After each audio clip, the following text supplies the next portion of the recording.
KL Rahul కీపర్‌గా మంచిగా fly అవుతున్నారు బ్యాట్స్‌మెన్‌గా. అంటే ఇప్పుడు ఛాంపియన్స్ ట్రోఫీ రాబోతుంది గదా! తనను పక్కన బెట్టి ఆ ప్లేస్‌లో ఇంకొకరికి ఇస్తారు అని కూడా మనం వింటున్నాము. ఇది ఎంతవరకు నిజం? అసలు అలా చేయడం వల్ల ఏంటి కలిసొచ్చేదేంటి? కలిసి రానిది? ఒకటండి, కేఎల్ రాహుల్నే మెయిన్ కీపర్గా అనుకున్నారు. అక్కడ రిషబ్ పంత్ కూడా ఉన్నాడు, కేఎల్ రాహుల్ ఉన్నాడు, ఇద్దరు టీంలో ఉన్నారు.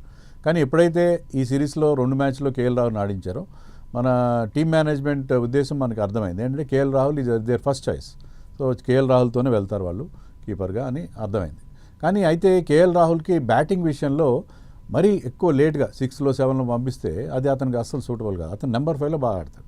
కానీ టీమ్ ఇంట్రెస్ట్ ప్రకారం ఒక లెఫ్ట్ హ్యాండర్ ఉండాలని చెప్పి అక్షర్ని అతనికంటే ముందు పంపించడం, లేట్గా రావడం వల్ల కేఎల్ రాహుల్ తనకు అలవాటు లేని ప్లేస్లో అతను రన్స్ చేయలేకపోవడం అనేది. But KL Rahul experience player. అతను ఫామ్లోకి వస్తే థర్డ్ మ్యాచ్లో కనీసం అతన్ని కాస్త ముందు పంపించి అతనికి కాస్త ఎక్కువ బ్యాటింగ్ వచ్చేలా చేస్తే కాన్ఫిడెన్స్ వస్తే అతను కూడా ఆడే అవకాశం ఉంది. సో ఎప్పుడైనా సరే ఒక ప్లేయర్ ఇద్దరు కీపర్స్ ఉన్నప్పుడు టీమ్ మేనేజ్మెంట్ చాలా క్లారిటీతో వ్యవహరించాలి. సో నువ్వే కంటిన్యూ అవుతావు, నువ్వు ఫెయిల్ అయినా సరే నీతోనే ఉంటామని అంటే ఆ ప్లేయర్ ప్రెషర్ లేకుండా ఉంటాడు. కేఎల్ రాహుల్కి ఆ కాన్ఫిడెన్స్ కానీ టీమ్ ఇస్తే I think he will be back in form అని అనుకుంటున్నాను. ఓకే, అంటే ఛాంపియన్స్ ట్రోఫీలో రిషబ్ పంత్ని ఆడిస్తారు కేఎల్ రాహుల్ ప్లేస్లో అని చెప్పి అంటున్నారు కదా. ఒకవేళ రిషబ్ పంత్ ఆడితే ఎలా ఉంటుంది ఛాంపియన్స్ ట్రోఫీలో?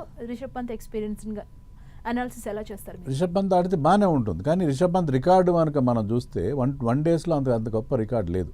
Viraj KL Rahul even world కప్లో బాగా ఆడాడు, కన్సిస్టెంట్ ప్లేయర్, కీపింగ్ కూడా బాగా చేస్తున్నాడు.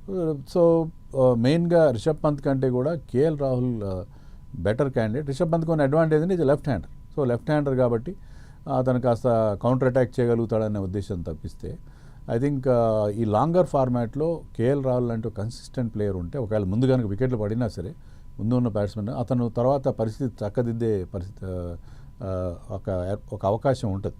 So I think KL Rahul is the right choice అని అనుకుంటున్నాను నేను.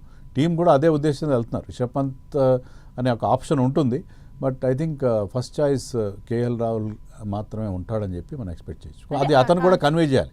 అతను కూడా కన్వే చేసి అతని మీద ప్రెషర్ లేకుండా చేస్తే అతని బ్యాటింగ్ ఆటోమేటిక్గా ఇంప్రూవ్ అయ్యే అవకాశం ఉంటుంది. అలా కాకుండా నీ వెనకాల somebody is breathing down your neck, నీ వెనకాల రిషబ్ పంత్ ఉన్నాడు, ఒకవేళ నువ్వు ఫెయిల్ అయితే రిషబ్ పంత్ టీంలోకి వస్తాడు అనే ఒక ఫీలింగ్ ఉంటే ఏ ప్లేయర్ అయినా కొంచెం తడబడే అవకాశం ఉంటుంది.